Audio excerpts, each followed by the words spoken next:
मदरसों को लेकर के देश भर में हंगामा मचा हुआ है, तो वहीं बीजेपी शासित राज्य में मदरसों को जानबूझ करके टारगेट किया जा रहा है। आदाब, नमस्कार, अस्सलाम वालेकुम नाज़रीन। पल पल न्यूज के न्यूज रूम से मैं हूं आपके साथ नदीम अकरम। जहां देश में मदरसों को टारगेट किया जा रहा है, जैसे कि वीडियो की शुरुआत में मैंने आप लोगों को बताया कि किस तरीके से असम में मदरसों के ऊपर बुलडोजर चला दिया जा रहा है और मुख्यमंत्री कहते हैं कि आतंकी ट्रेनिंग दी जा रही है मदरसों के अंदर, इसलिए ताबड़तोड़ हम जो है मदरसों के ऊपर बुलडोजर चलवा रहे हैं। तो वहीं उत्तर प्रदेश की सरकार मदरसों का सर्वे कराने की बात करती है, यानी कि मदरसों का एनआरसी करने की बातें जो हैं वो की जा रही हैं उत्तर प्रदेश सरकार द्वारा। तो वहीं आप अगर कर्नाटक जाते हैं तो मस्जिद मदरसों की जमीन पर ईदगाह के मैदान में, खासतौर जहां पर बच्चे पढ़ते हैं उस जगह पर गणेश जी का स्थापन करना है, जिसको लेकर के सुप्रीम कोर्ट में वाद विवाद लगातार बढ़ा और सुप्रीम कोर्ट ने अपना फैसला भी सुनाया। तो अब सुप्रीम कोर्ट ने मदरसों को लेकर के बड़ा अपना फैसला भी सुना दिया है और ये उन लोगों के लिए एक बड़ा झटका हो सकता है जो मदरसे को टारगेट कर रहे हैं। जहां सुप्रीम कोर्ट में मदरसों को लेकर के एक रिट याचिका डाली गई थी और इस रिट याचिका पर सुनवाई करते हुए जज ने बड़े अहम फैसले लिए।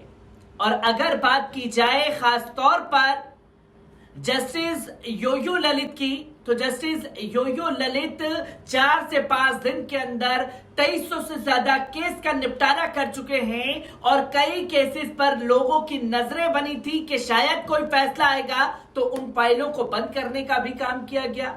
और जब लोगों को यह उम्मीद थी कि फैसला जो है वो सरकार के हित में या किसी और के हित में आ सकता है, तो जस्टिस योयो ललित ने उस फैसले को पलटा भी और किस तरीके से मदरसों को लेकर के अपना फैसला सुनाया है, पहले इस पर नजर डालते। सुप्रीम कोर्ट ने कहा है कि सहायता प्राप्त अल्पसंख्यक शिक्षण संस्थान, स्कूल, कॉलेज अपनी मर्जी से शिक्षकों की नियुक्ति नहीं कर सकते। सरकार उन्हें योग्य और उपयुक्त शिक्षक देती है तो उन्हें उनकी नियुक्ति करनी होगी। ये फैसला सुनाते हुए सुप्रीम कोर्ट ने पश्चिम बंगाल मदरसा सेवा आयोग कानून 2008 को वैध घोषित कर दिया।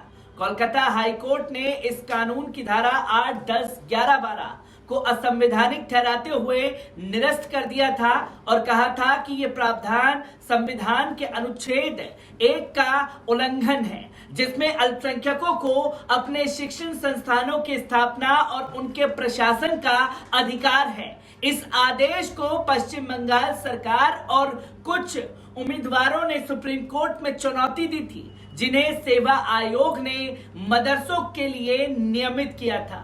इसके बाद मजना, हाई मदरसा आदि ने फिर से सुप्रीम कोर्ट में रिट याचिका दायर की, जिसे जस्टिस सुधांशु धूलिया की पीठ ने सिरे से खारिज कर दिया। इससे पूर्व कोर्ट ने जनवरी 2020 में हाई कोर्ट के फैसले को निरस्त कर दिया था और पश्चिम बंगाल मदरसा सेवा आयोग अधिनियम 2008 को सही ठहराया गया था।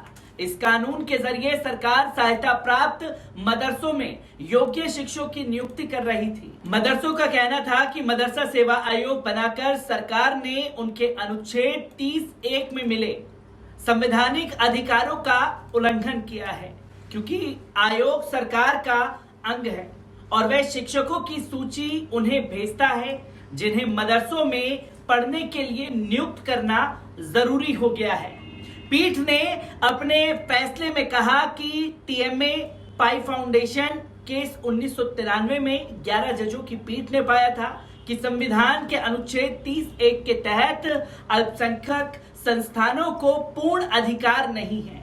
यदि वे सरकार से आर्थिक सहायता ले रहे हैं तो उन्हें सरकार की योग्यता और उत्कृष्टता के मानदंडों का पालन करना होगा, क्योंकि शिक्षक क्या पढ़ा रहे हैं ये देखना सरकार का काम है। योग्यता और उत्कृष्टता के अवधारणा से कोई भी विचलित अल्पसंख्यक शैक्षणिक संस्थानों को विभिन्न फैसलों में विचार किए गए लक्ष्यों को प्राप्त करने का प्रभावी वाहन नहीं बनने देगा। इसके अलावा यदि योग्य एकमात्र और प्रशासनिक मानदंड नहीं है तो अल्पसंख्यक संस्थानों के साथ कदम से कदम मिलाने के बजाय पीछे रह सकते हैं। कोर्ट ने फैसले में साफ तौर पर कहा कि यदि अल्पसंख्यक संस्थान के पास नियामक व्यवस्था के तहत दिए गए उम्मीदवारों की तुलना में बेहतर उम्मीदवार उपलब्ध है तो संस्थान निश्चित रूप से पृथकीकरण के उम्मीदवार को स्वीकार कर सकता है। लेकिन यदि शिक्षा प्रदान करने के लिए योग्य द्वारा नामित व्यक्ति अन्यथा ज्यादा योग्य और उपयुक्त है तो अल्पसंख्यक संस्थान उसे स्वीकार करके संस्था को प्राप्त करने में बाधक बनेगा। इस प्रकार ऐसी कोई भी अस्वीकृत संविधान के अनुच्छेद 30(1) के तहत संरक्षित अधिकारों के दायरे में नहीं होगी।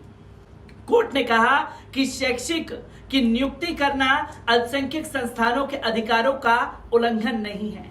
शिक्षकों का प्रशासनिक और अनुशासनात्मक नियंत्रण तो संस्थानों के पास ही रहता है।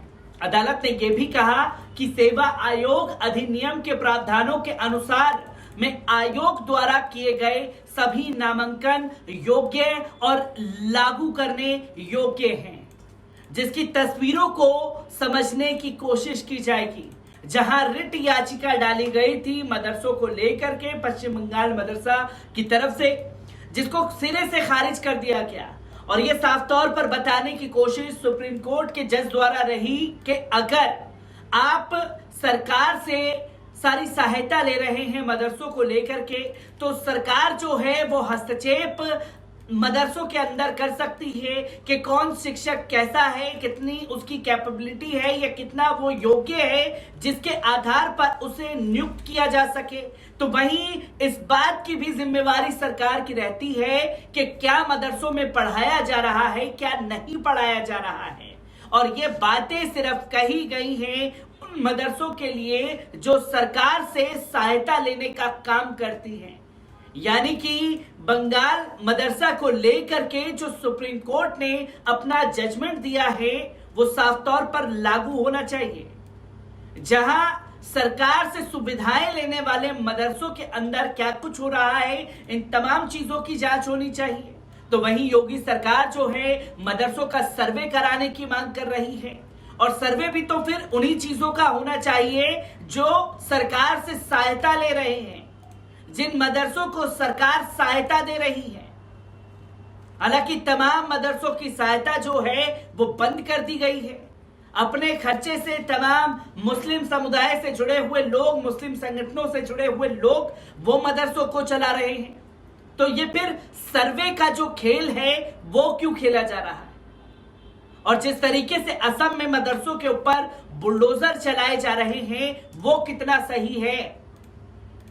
जिस पर आप आरोप लगा देंगे या आपके दिमाग में एक समुदाय को टारगेट करना है तो आप सिर्फ टारगेट करेंगे, मस्जिद मदरसों पर बुलडोजर चला करके उन्हें जमींदोज करने की कोशिश करेंगे।